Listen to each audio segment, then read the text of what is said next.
एक समय की बात है। श्रीपुर नाम के एक गांव में रामेश्वर नाम का एक ब्राह्मण अपनी माँ के साथ रहता था। वो दिन रात भगवान शिव की ही भक्ति किया करता था। शिव नाम का जाप सदैव उसके मुख पर रहता था। ओम नमः शिवाय, ओम नमः शिवाय, ओम नमः शिवाय। रामेश्वर बेटा, आज भी तूने मुझे नहीं उठाया। खुद ही उठकर घर के सारे काम कर लिए, खीर भी भोग लगा दी तूने तो। हाँ माँ, मैंने सोचा फटाफट से काम करके खीर बना लेता हूं। शिवजी भी खीर के इंतजार में बैठे होंगे। ये लो, भोग की खीर खाकर बताओ कैसी बनी है। रामेश्वर बेटा, इस खीर को तू बचपन से शिव जी को खिलाता आ रहा है। जब तेरे बापू जिंदा थे तब वो प्रसाद की खीर खिलाते थे और उनके जाने के बाद तूने ये नियम बना लिया। तेरी खीर बहुत ही स्वादिष्ट बनती है बेटे, और मुझे पता है भगवान शिव भी तेरे हाथों की खीर खाने के इंतजार में रहते होंगे। तभी तो मैं सुबह जल्दी उठकर सबसे पहले खीर ही बनाता हूँ, ताकि भगवान शिव को भोग लगा सकूं।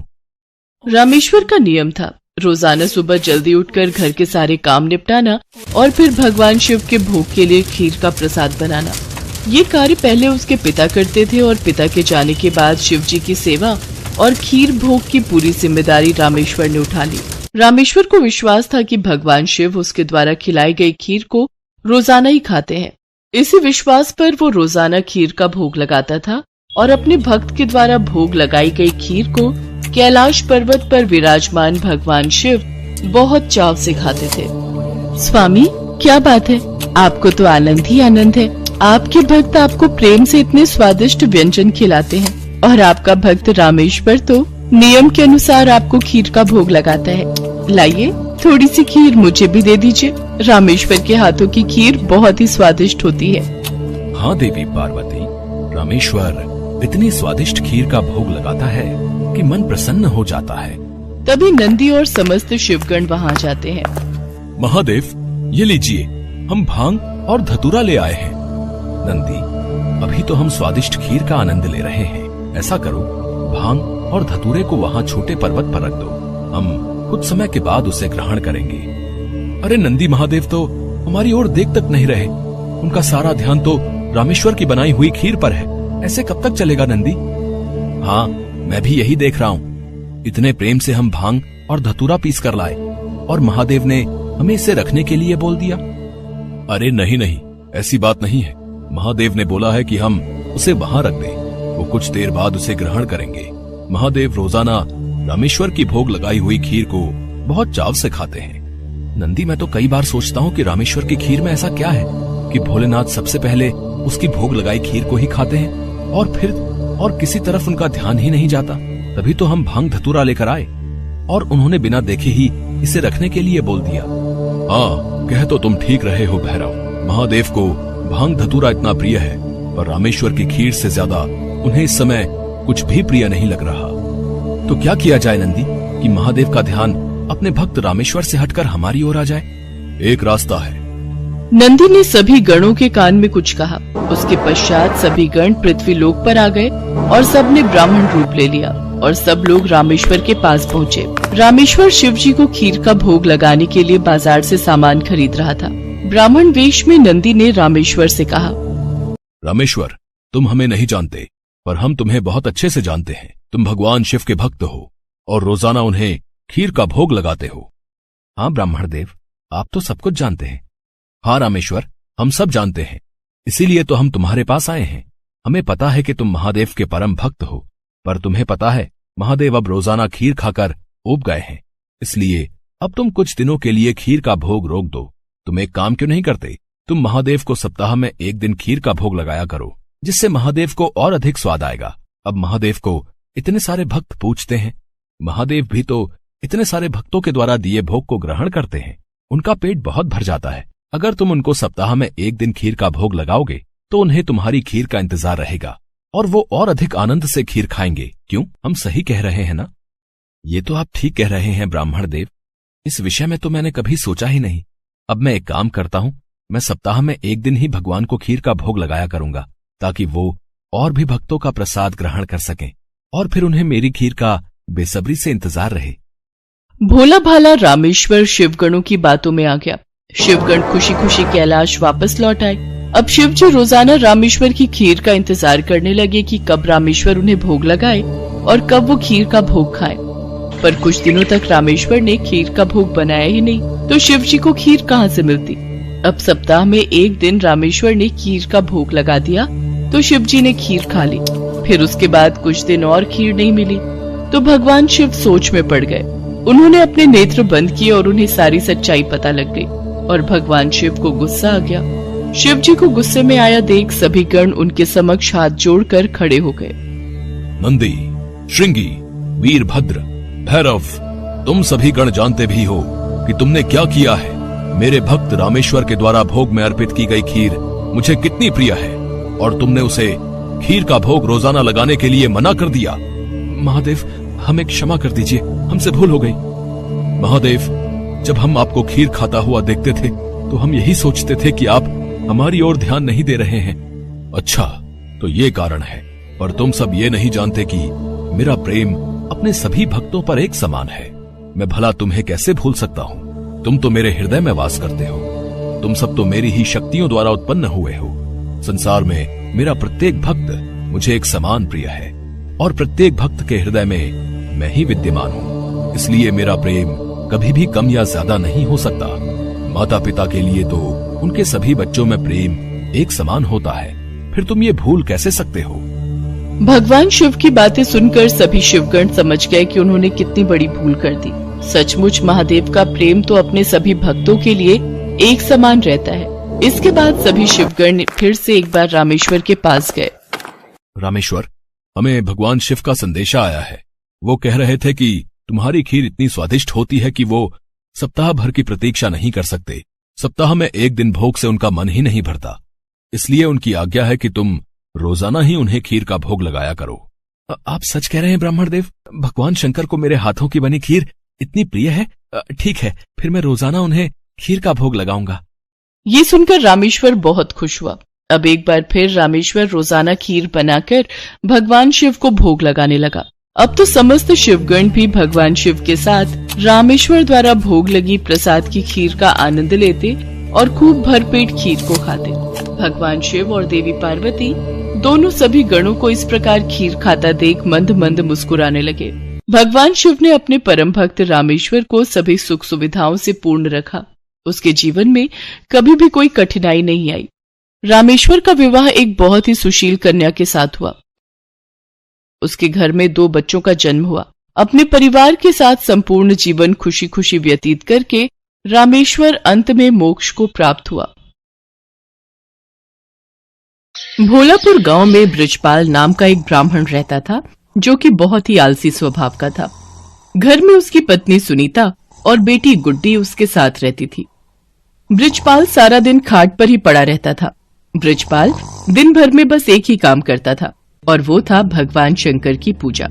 वो हर रोज सुबह शाम शंकर भगवान की पूजा करता, उनके नाम की माला जपता, फिर सो जाता। अपने आलस के कारण सारा दिन सोए रहने की वजह से अक्सर बृजपाल और उसकी पत्नी में खटपट होती रहती। अब उठ भी जाओ जी, कितना सोओगे, चलो अब खाना खाकर खेत चले जाओ, फसल काटने का समय हो गया है। और हाँ, वापसी में आते हुए नदी किनारे लगे सरसों का साग तोड़ कर ले आना, घर में बनाने के लिए कोई सब्जी नहीं है। और हाँ, भूलना मत, नहीं तो आज खाना नहीं बनाऊंगी। अपनी बीवी की बातों को नजरअंदाज कर बृजपाल फिर से चादर तानकर सो जाता है। सुनीता गुस्से में लाल पीली हो जाती है। उधर कैलाश में बैठी माँ पार्वती शंकर भगवान से कहती हैं, हे नाथ, ये आपका कैसा भक्त है जो आपकी भक्ति के अलावा और कुछ काम नहीं करता, बस अपने आलसी शरीर के कारण खाट पर ही पड़ा रहता है, कोई कर्म नहीं करता। आपको तो ऐसे भक्त का मार्गदर्शन करना चाहिए।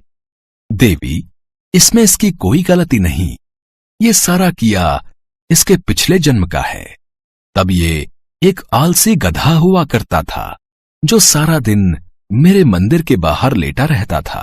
मंदिर में जब भी मेरे नाम का उच्चारण भक्तगण करते तो उसका स्रोत उसके कानों में गूंजता और उसे नींद में भी मेरा ही नाम सुनाई देता। फिर एक रोज श्रवण मास में ये चल बसा और फिर अगले चारों में इसने मनुष्य रूप में जन्म लिया। लेकिन इसके पिछले जन्म के आलसी स्वभाव ने इसका पीछा नहीं छोड़ा। जब सही समय आएगा तब मैं इसे ज्ञान दूंगा। हे भगवान, क्या करूं मैं इस आदमी का? ये तो फिर से लेट गए। कब से कह रही हूँ उठ जाओ, खेतों में फसल बड़ी हो गई है। अगर समय रहते उसे नहीं काटा तो उसे जानवर चढ़ जाएंगे या कोई चुरा लेगा। सुन रहे हो ना मैं क्या कह रही हूँ? हे शिव जी, ना जाने इनका आलस कब खत्म होगा। इनके आलस से तो मैं अब तंग आ चुकी हूँ। सुनीता लगातार बड़बड़ाए जा रही थी, लेकिन आलसी ब्राह्मण के सर पर तो जूं तक न रेंगे। वो तो बस चुपचाप अपनी खाट पर लेटा हुआ था। बृजपाल को न उठता देख सुनीता गुस्से में आ जाती है और बाहर आंगन में रखी पानी की बाल्टी उठाकर लाती है और बृजपाल के ऊपर गिरा देती है। बृजपाल पूरा भीग जाता है और वो गुस्से में उठकर उससे लड़ने लगता है। काफी देर तक दोनों में खूब कहासुनी होती है। फिर वो गुस्से में घर से निकलकर शंकर भगवान के मंदिर में चला जाता है और वहां पहुंचकर शंकर जी से कहता है, हे शंकर भगवान, अपनी पत्नी की रोज रोज की झिकझिक से मैं तंग आ चुका हूँ। अगर मेरी भक्ति ने आपको प्रसन्न किया है तो मुझे आप दर्शन दीजिए प्रभु। इतना कहते ही वो जोर जोर से रोने लगता है। अपने प्रति उसका प्यार और श्रद्धा देखकर शंकर भगवान उसको दर्शन देते हैं और कहते हैं, बृजपाल, तुम्हारी भक्ति ने मुझे प्रसन्न किया है। तुम सचमुच मेरे परम भक्त हो। कहो, तुम्हें मुझसे क्या वरदान चाहिए? हे प्रभु, मुझे ऐसी कोई चीज दीजिए जो मेरी हर बात माने और मेरा सारा काम कर दे। ये लो, मेरा ये छोटा त्रिशूल। तुम इस त्रिशूल को जहां भी रखोगे वो अपना काम खुद ही करने लग जाएगा और काम पूरा होने के बाद ही रुकेगा। लेकिन हां, अगर तुमने इसे काम के लिए मना किया तो ये हमेशा हमेशा के लिए गायब होकर वापस मेरे पास आ जाएगा। भगवान शंकर उसको त्रिशूल देकर अंतर ध्यान हो जाते हैं। त्रिशूल देखकर बृजपाल ये सोचकर बड़ा खुश हो जाता है कि अब से उसे कुछ भी काम नहीं करना पड़ेगा। इसके बाद वो त्रिशूल लेकर घर पहुंचता है और अपनी पत्नी और बेटी को त्रिशूल के बारे में सारी बात बताता है।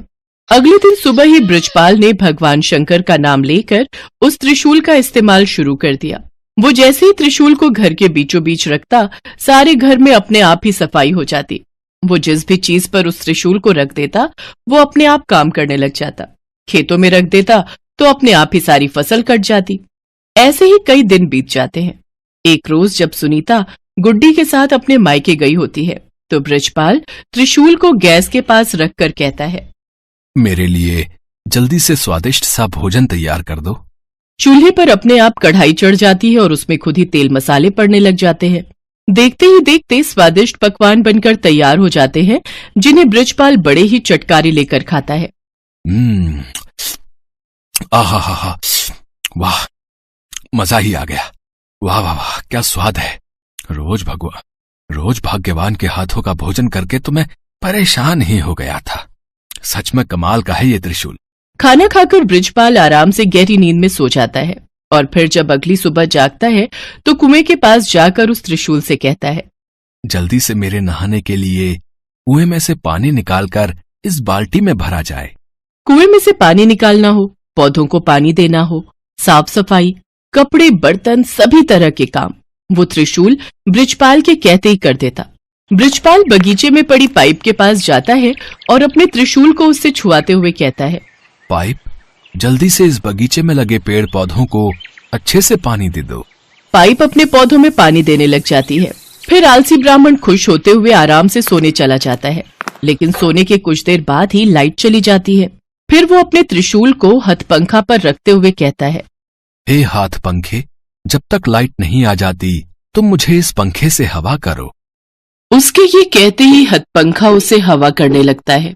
कुछ देर बाद जैसे ही लाइट आती है तो वो हथपंखा बंद हो जाता है। एक दिन बृजपाल को बड़ी तेज भूख लग रही होती है। उसने खाली थाली अपने सामने रखी और जमीन पर बैठ गया। फिर त्रिशूल को थाली पर लगाकर कहने लगा, अब इसमें से जल्दी जल्दी स्वादिष्ट पकवान निकल कर आते जाए। कुछ ही देर में कई तरह के पकवान थाली में आते गए। कितना अच्छा होता अगर मुझे अपने आप खाना खाना ना पड़े और खुद ही मेरे मुंह में सारा खाना चला जाए। ऐसा कहकर उसने त्रिशूल को अपनी प्लेट पर लगाया और कहने लगा, अच्छे अच्छे पकवान जल्दी से मेरे मुंह में आ जाएं। उसके ऐसा कहते ही थाली में से तरह तरह के पकवान निकलकर उसके मुंह में जाने लगे। और वो बड़े ही चटकारे लेकर उनको खाने लगा। पर ये मजा कुछ देर तक का ही था। कुछ ही देर में उसका पेट भर गया और वो खा नहीं पा रहा था। लेकिन पकवान थे जो कि उसके मुंह में लगातार जाते ही जा रहे थे। उसका पेट और मन पूरी तरह भर चुका था।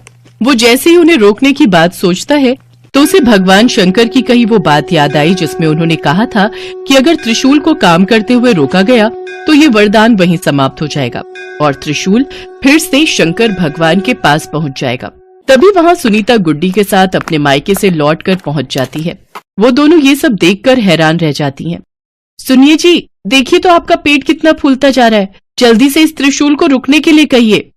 बृजपाल शंकर भगवान के दिए वरदान को खोना नहीं चाहता था, लेकिन फिर भी वो थक हार कर कह ही देता है, रुक जाओ। उसके इतना कहते ही खाना रुक जाता है, लेकिन साथ ही वो त्रिशूल भी वहां से गायब हो जाता है। त्रिशूल को गंवाकर वो बड़ा ही दुखी हुआ, लेकिन अब वो कुछ भी नहीं कर सकता था। शंकर भगवान के दिए वरदान को अब वो खो चुका था। अभी तक बृजपाल ने जितने भी काम त्रिशूल को दिए थे वो सब कब रोकने हैं ये उसने साथ में ही बता दिया था, लेकिन खाना खाते हुए कब रुकना है ये कहना वो भूल गया था, जिस कारण खाना बिना रुके ही उसके मुंह में आता ही जा रहा था। सारी बात समझने के बाद बृजपाल कहने लगा, हे महादेव, मैं समझ गया। ये वरदान आपने मुझे सबक सिखाने के लिए दिया था। सचमुच में मैं कितना मूर्ख था जो हर छोटे छोटे काम के लिए भी आलस दिखाता था, और अब मुझे सीख मिल चुकी है कि छोटे छोटे काम के लिए किसी दूसरे पर निर्भर रहने से कितनी बड़ी मुसीबत आ सकती है। उस दिन के बाद से बृजपाल ने हमेशा हमेशा के लिए आलस त्याग दिया और हर रोज खेत जाने लगा। अपने सभी काम खुद करने लगा और दिन में 2 बार भगवान शंकर की पूजा भी करता। अब उसका जीवन पूरी तरह से सफल हो गया।